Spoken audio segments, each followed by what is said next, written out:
Hello and welcome to another A Starter G briefing. With all the talk of Scottish independence, I thought it was about time that I kept my promise that I made a few weeks ago and give a very quick introduction to the education system in Scotland. There's nothing here in depth and nothing too critical, but enough to give you the pointers for further research that you might want to do yourself. And of course we will come back to it later on and in other briefings. I heard someone on telly saying that independence would have a massive consequence on Scotland's educational system. But from where I'm standing, Scotland's education system is very much independent already and very different to England's. And it's a good way of seeing how education can be done differently and approached in a whole different kind of way. I taught in Newcastle upon Tyne for many years, and there were many learners crossing the border in both directions, so understanding the differences between the two can be important.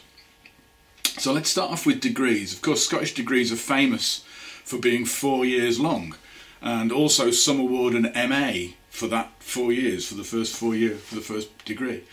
The argument being that it takes 4 years to get the stuff, the knowledge, skills and understanding needed to award a degree.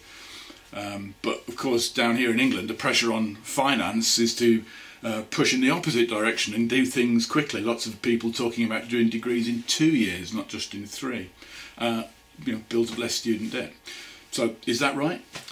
Certainly employers in England moan about the standards of graduates, so perhaps the Scottish argument holds up. The Bologna process has tried to harmonise the EU higher education frameworks, and neither the English nor the Scottish systems are quite there yet.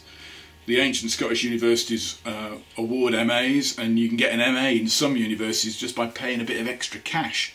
So we're anachronistic, impenetrable and socially unequal all at the same time. At secondary school you work towards your standards and your hires, not GCSEs and A-levels, although you can do English qualifications in the independent sector and the international baccalaureate as well. Secondary schools start at what we would call year 8. You could do your standards in years 10 and 11 and they're streamed into foundation, general and credit tiers.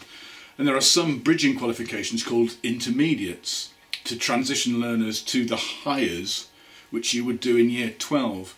And you then do advanced hires in year 13. Theoretically, you only need hires to go to university, and you can go at 17. But the advanced hires might be a preferred route, and it might get you into year 2 of the degree. It's all a bit different. Reform is also on the agenda in Scotland, and the standards and intermediate qualifications are being replaced by national 4s and 5 qualifications in 2013-14. Qualifications are all managed by SQA, the Scottish Qualifications Authority.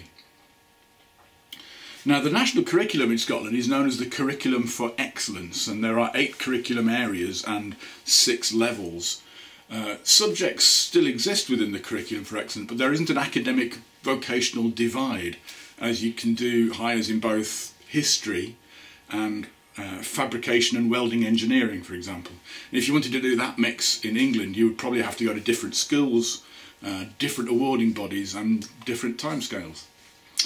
The inspection function is now part of a newish agency called Education Scotland, which takes Her Majesty's Inspectorate of Education and takes on their role. And this new agency has also taken on the curriculum role that was with Learning and Teaching Scotland. So I expect the inspection world will get looked at shortly. But at the moment the inspection stuff is still on the old Her Majesty's Inspectorate of Education website. But have a look at the PDF How Good Is Our School on their website. It's very interesting reading in light of the current messages from Ofsted in England, and a different approach, and seems to be a lot more encouraging. I don't know how spiny the inspectors are in Scotland, and I'd love people to comment on the website and tell us about their inspection experiences. But I must admit I find How Good Is Our School quite an inspiring document. To teach in a normal school, you have to be registered through the General Teaching Council for Scotland, very similar to England. You need to be qualified and you need to be able to produce references, but it shouldn't be too problematic if you want to consider teaching up there. So there you go, quite a lot of information in a very short amount of time. Hope you find that interesting.